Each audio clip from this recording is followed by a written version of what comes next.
safe. Looks like the banana's squeezing back into the peel.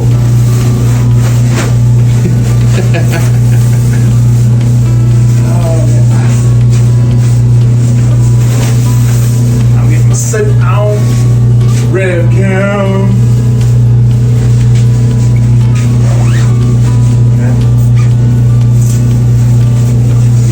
All right. Very dapper. This morning we're about to shoot Nicole's car. I told you I'd paint it one day, Nicole, and this is for you.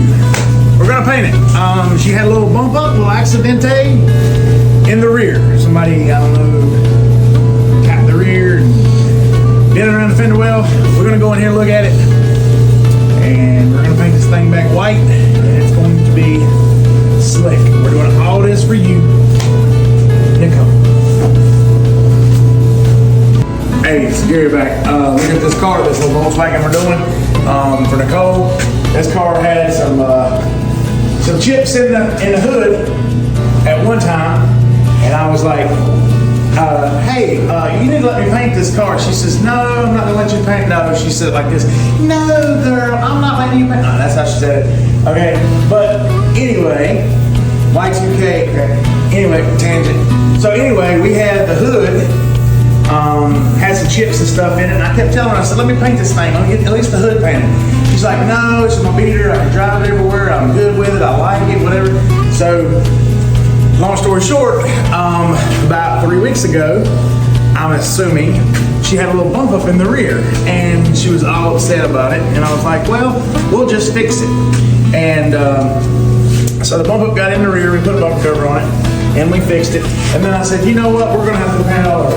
I didn't really have to paint it all over, but I actually wanted to fix the hood. So, gotcha, we're fixing the hood. It's fixed. So there was a dent up the top, there was a dent in the trunk we fixed, there was a dent here, a couple dents in the front, some under the rock chips under the bottom. So I really want to just give her a really good car. They're really special people to us. These customers they're really special people. And so I really wanted to give back to them, man, and give them a really good deal trying to get this car painted. Normally we don't do a lot of these. We would like to do more just personal paint jobs, but honestly, these are really in our forte. We do like more custom builds. But every now and again, it's fun to do one of these cars because you get in the swing of things and paint regular stuff on a daily. So, car turned out great. Body works perfect. Tape job's phenomenal. This car should come out sweet. So, shout out to Doug and Nicole. Love y'all, and we're gonna make this thing happen.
Alright guys, now we've got the base laid down.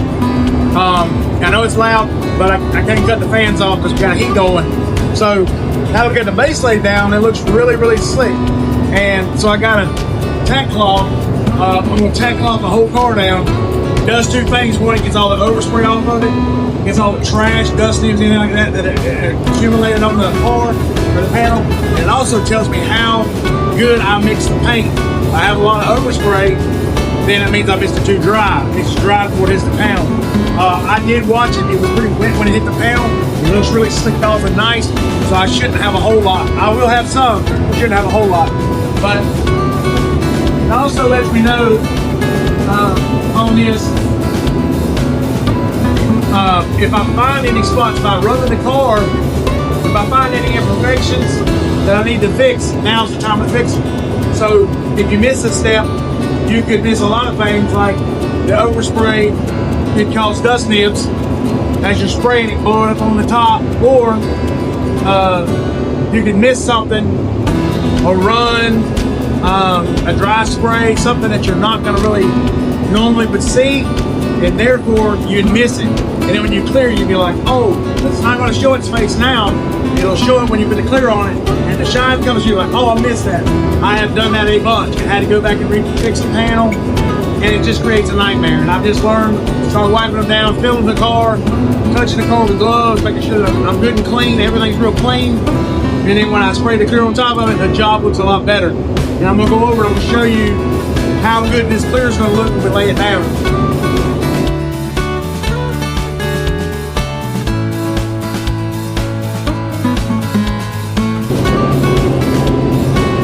See guys, there's hardly nothing on it. There is a little bit.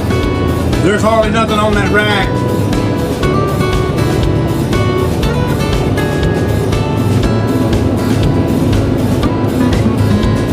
Very little overspray.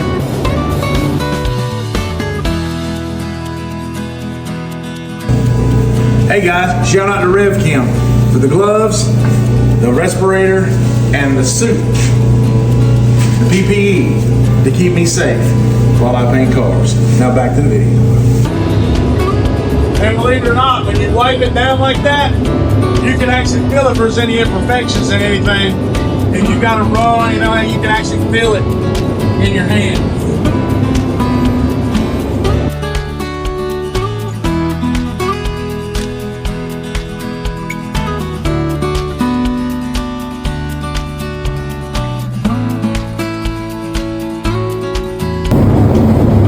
Alright guys, look here. I just run this door. And you see that run right there I got? In the base? I found it. I rubbed it. I've never seen it. I walked in, I looked beside it, it's white. You're not going to see a lot. When I spray clear on that, I'm going to see that run. Found another spot back here. Right here where the trunk's open. Right there. So now, I can fix them. Only 2 spots on the car. I'm going to get some 600. I'll sand them out, sand this out, get my paint. I'll dust that, wipe it back off, let it flash out, wipe it back off, and then it'll be ready to lay down some clear. Follow us along while I fix this. And I opted to use 800 grit paper. I mean, your final sand's 400. That's what we try to use. We do 320, final prime, and then 400. But when I sand my base, it does take me a little longer. Excuse me, but and I have to fill it, but it will come out.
2 hours later. All right, guys, it's been about 35 minutes.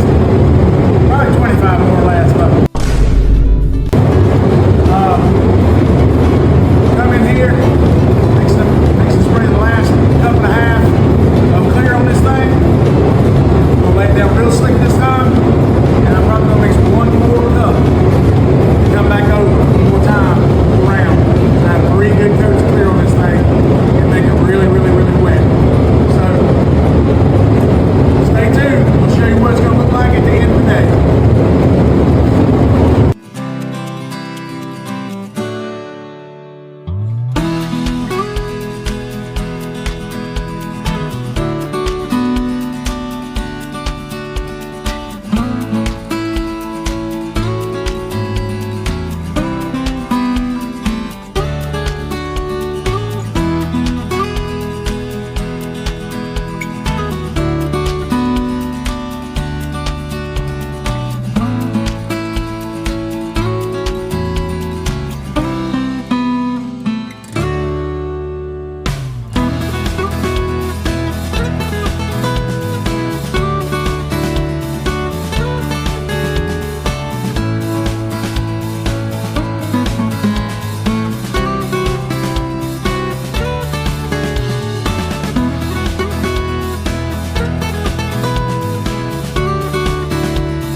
Guys, I just did my